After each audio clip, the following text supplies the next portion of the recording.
আসসালামু আলাইকুম। আপনারা সকলে ভালো আছেন? আজ আমি দেখাবো কাতলা মাছের কচুরি। আপনারা অনেক রকমের কচুরি করে খেয়েছেন।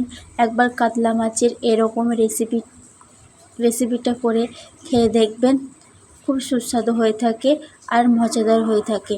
আমি আগে থেকে কাতলা মাছগুলো পুর করে রেখেছিলাম। তারপরে লেচি কেটে নিয়ে লেচির মধ্যে আমি পুরগুলো দিয়ে দিচ্ছি। তারপরে গোল আকার আকৃতি করে নিয়েছি। এবারে লুচিগুলো আমি ভেজে নেব বা বানিয়ে নিয়েছি।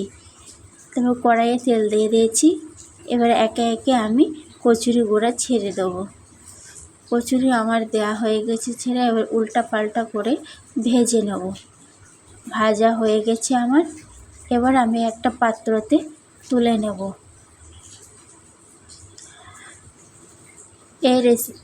এই কচুরিগুলো সন্ধ্যাবেলা বা বিকেলে বা বৃষ্টির দিনে খেতে খুব ভালো লাগে, সুস্বাদু হয়ে থাকে।